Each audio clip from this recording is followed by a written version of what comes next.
To anyone that believes that social media doesn't do anything, I just want to point out that this peace vigil, which kind of turned into a Black Lives Matter protest, it was about 2 or 3 times as many people just a few weeks ago. And my belief is that, my other phone. A little controversial, drawing an American flag, but whatever. I just made this one yesterday. But yeah, so if you're somebody who thinks social media is a waste of time, or is like toxic, or is just, not doing anything, is just like twiddling your thumbs online, then just know that I think social movements that happen in feet nowadays seem to start on social media. And so the more presence there is for something on social media, the better chance that it will translate into like a real presence in the world physically. So, I mean, I want to be a person who believes it's not the number of people, because the way my music career, the way my music career has gone, career sort of in quotes, my music path.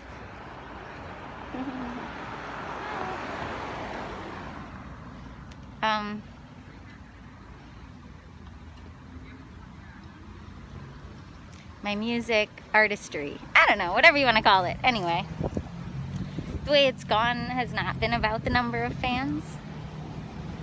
It has not been about how many people, but just about the attention and love of the people who do need to hear what I have to say. So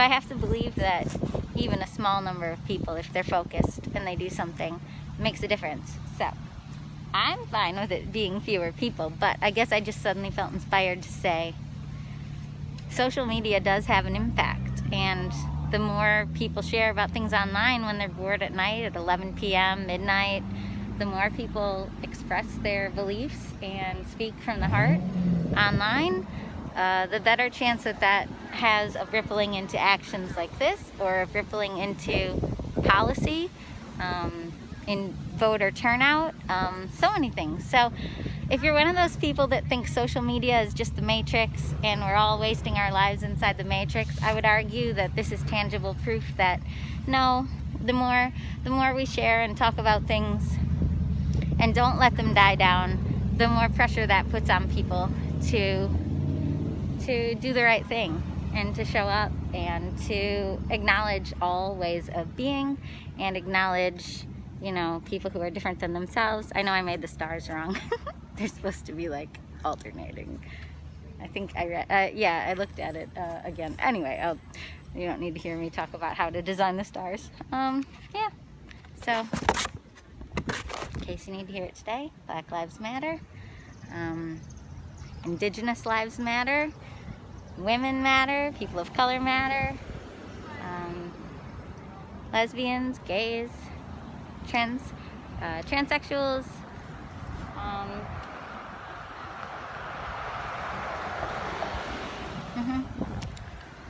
LGBTQIA+.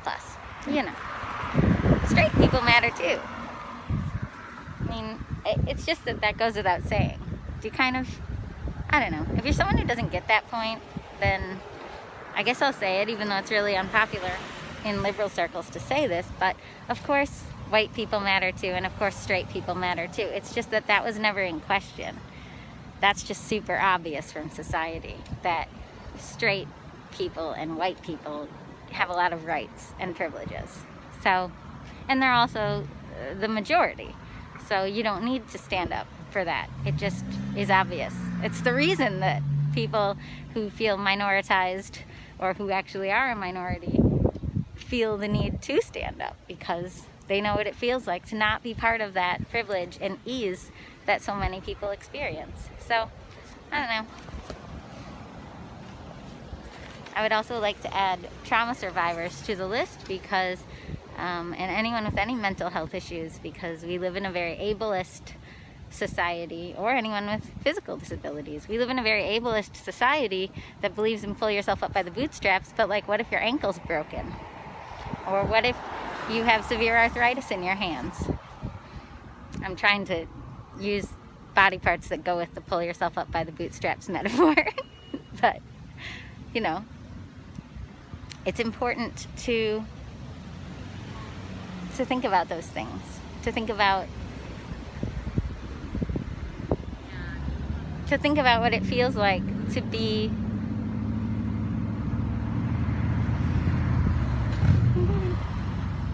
lots of waves and smiles, fewer honks today, but that's nice. It's whatever. I mean,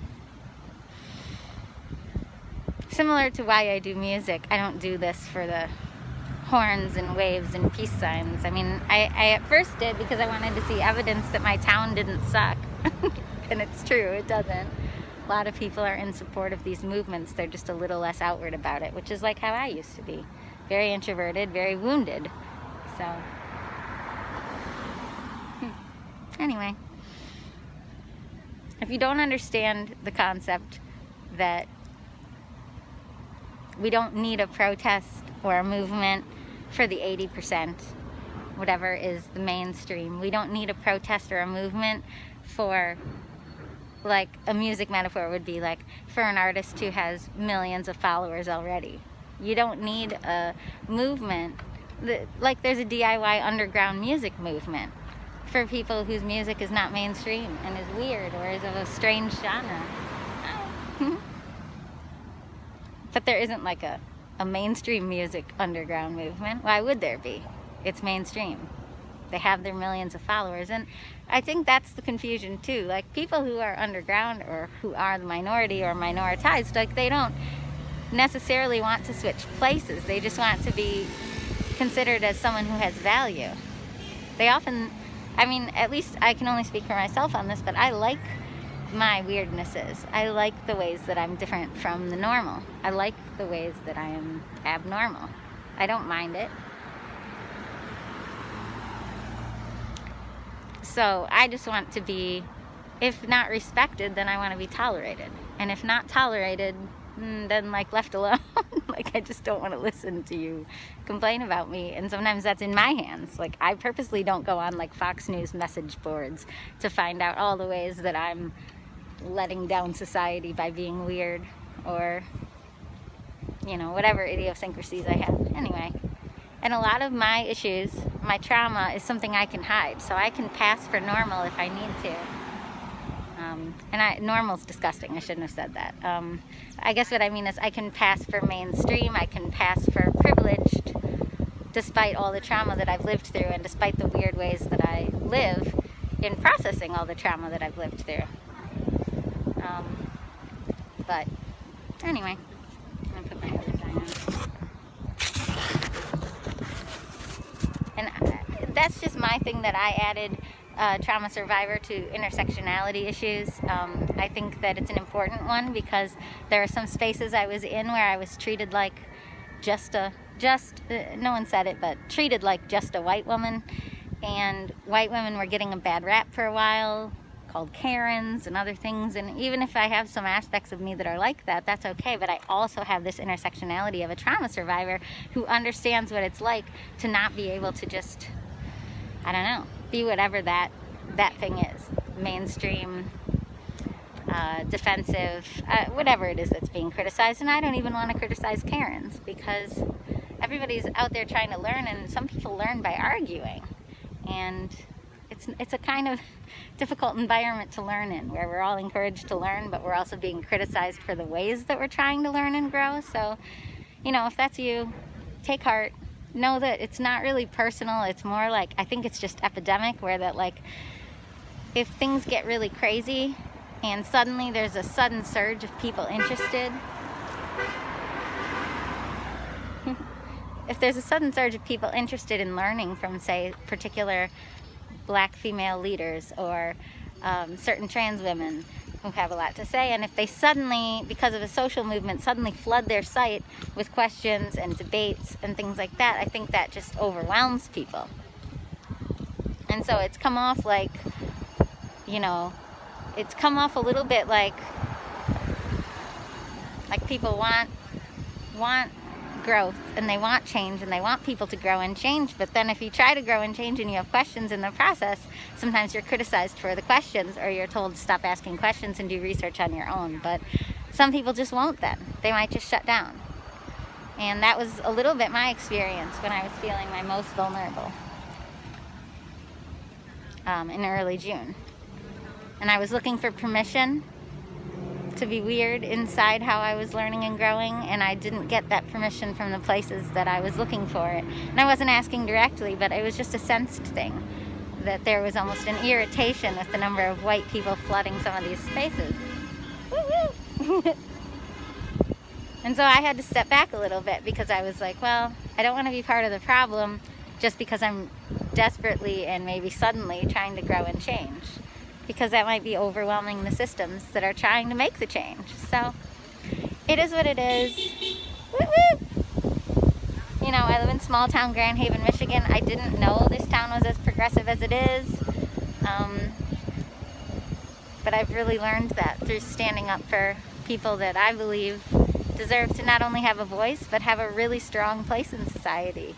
Like, I really believe in the values of our country. That's why I drew this on a homemade American flag, because I really feel like, whether or not this is controversial, I really feel this sense that the American flag has been hijacked by one team as a symbol for their beliefs, and the American flag symbolizes my beliefs.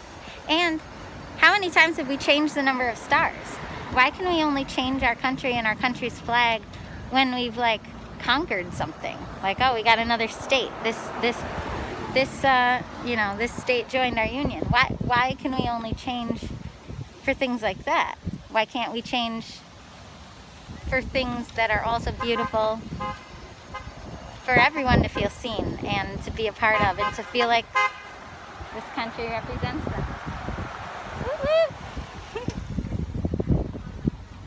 So this is my experience. It's a work in progress. I'm a work in progress. I'm always listening and learning and growing and trying to pay attention to what people are saying. And sometimes what people say overwhelms my system, and I have to unfollow them for my mental health. And I've lived through so much trauma that's important. It's really important, because when I become unfunctional, then I won't even come out and do this. I won't even stand up and support. I won't even talk about it in my YouTube videos. I'll act like an island and act like the world is some overwhelming, hostile place that I can't handle being a part of. And that's not useful. And I want to be useful. I want to be useful to you. I want to be useful most of all to myself. I want to grow authentically. Woo-woo!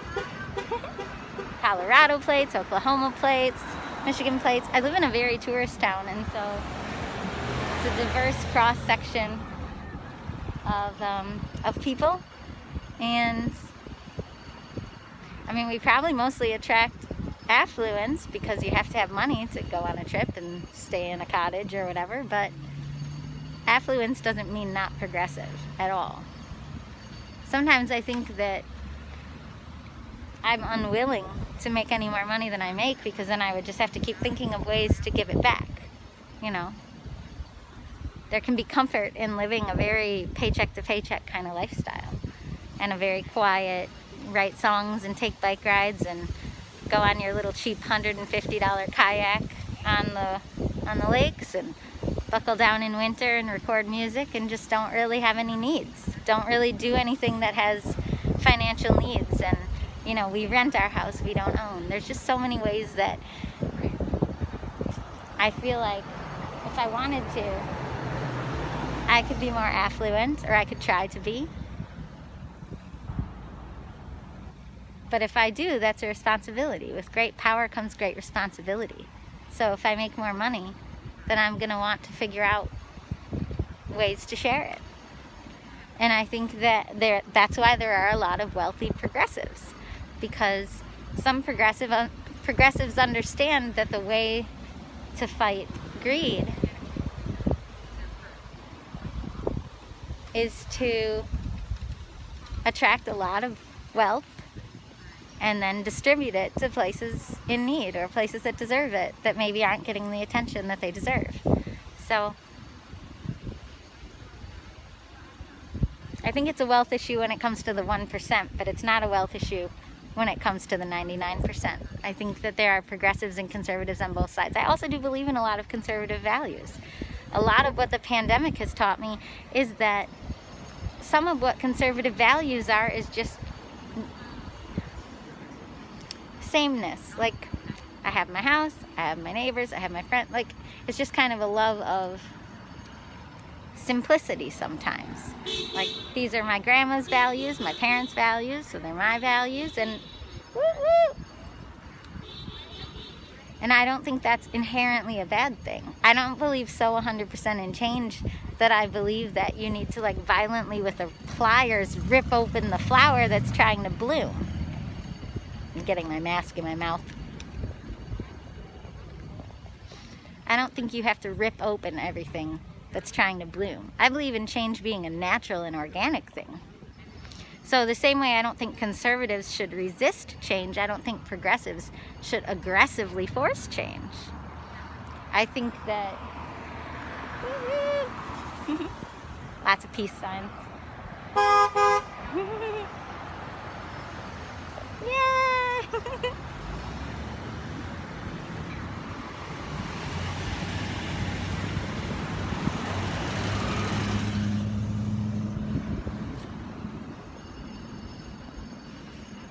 I think that, and that's just my belief. Some people believe that that's too passive or too soft of a belief, but I just look at nature for my cues. Very rarely is nature aggressive. And when it is, it's only when it's deeply under attack. And that's how I've come to understand where some aggressive actions come from. You know, like a bee that stings even though it knows it will die. It does it if it really feels threatened. And I think that's what's been happening in some of these communities that are really feeling threatened. And that's why I believe that whether or not you like Joe Biden, like, we need to get you-know-who out of office, because he is intentionally inflaming and threatening people. And anyone who believes that language doesn't matter, like, I was a 100% different person 3 years ago. 100%. And you can look at all my social media if you want to see proof. You can look at my almost non-existent YouTube channel if you want to see proof. Language matters. Language creates people. It creates worlds. It's like we're all casting spells on each other. Except that I want to say I don't believe in witchcraft, but, like, I just don't believe in darkness, you know? But I do believe in trying to sort of cast a spell, so to speak, of light. I think that's what Jesus was doing. He was trying to put different ideas in people's minds. And obviously also healing and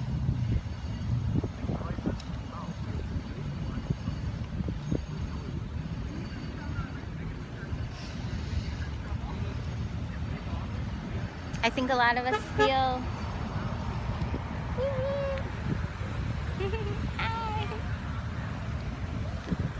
a lot of us feel a real disconnect from ourselves when we don't stand up for what we believe in, and sometimes the first place to do that is just online.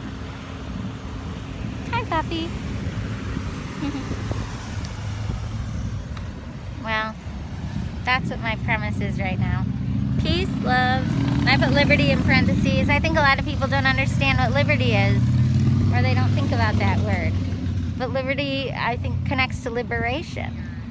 Like, people want to be free to be themselves. That's a very simple thing. And if you were brought over on a slave ship 400 years ago, or your ancestors were, you would want to feel free to just live your life in the place that you were relocated to. Your whole history was stolen from you. I don't understand how people don't understand that. Liberty just means you want...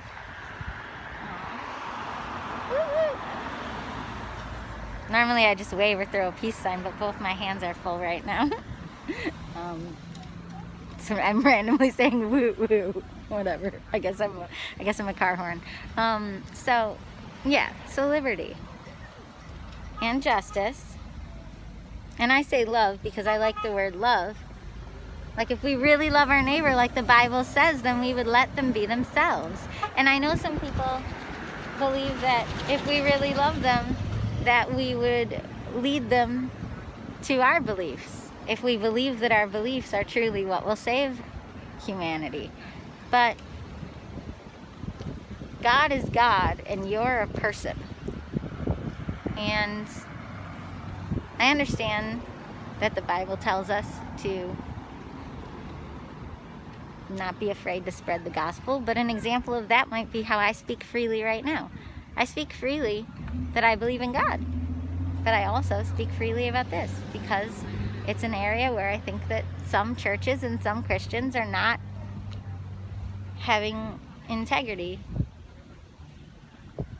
We're just not paying close enough attention to the Bible.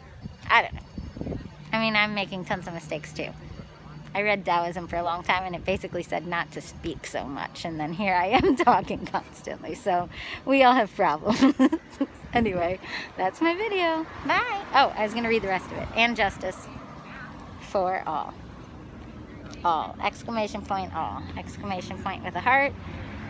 And then I put, you know, love, love, love, love, love. I almost put some of the more, I almost put like, you know, men and all, I don't know. I don't think that needs to be said. And maybe it does. Maybe we're creating mental illness in some of the former majorities by them not knowing how to exist and how to support and how to align and be an ally. Like I'm a female or I'm a woman. There's no way to say that doesn't have man or male in it, but whatever. Femme. I'm not really into some of these words. Whatever. And I'm a trauma survivor, and so I understand disadvantage, but if you've had privileges your whole life and just now they're being really intensely called out to you,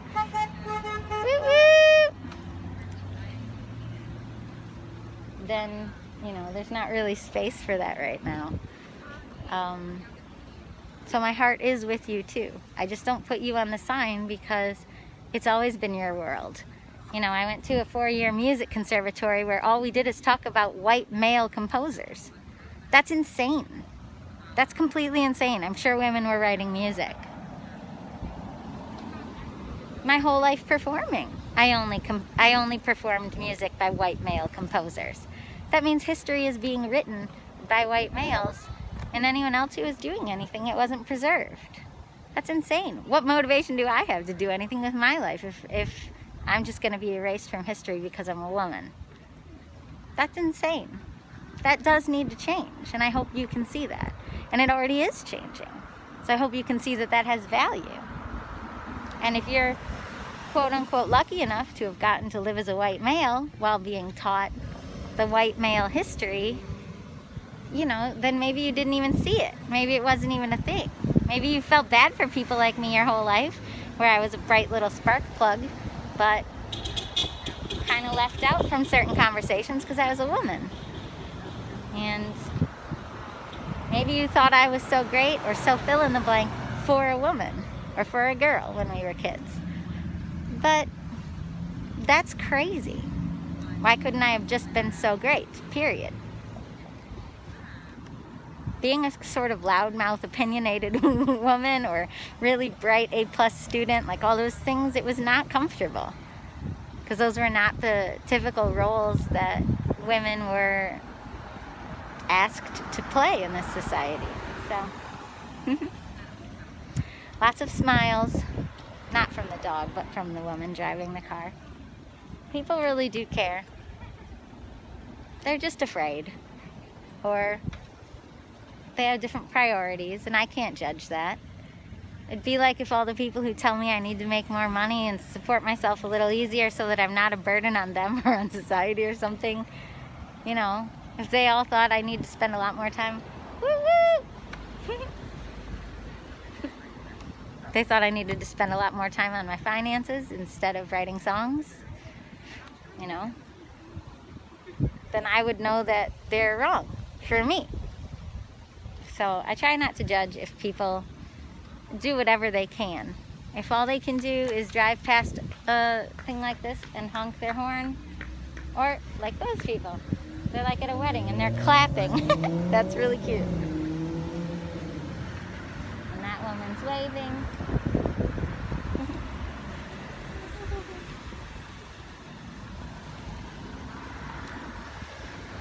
It's important.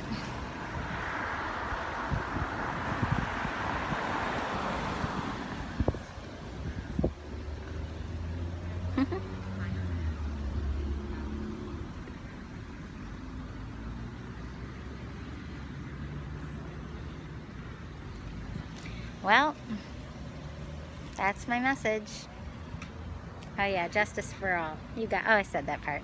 Okay, well, woo woo! Yeah. Nice looking older white man. And then a grumpy one saying drive. Woo!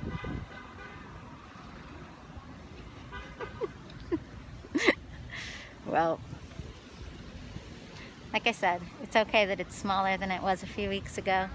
It really is. All that matters is that we find a place to find our voice, whatever your voice may be.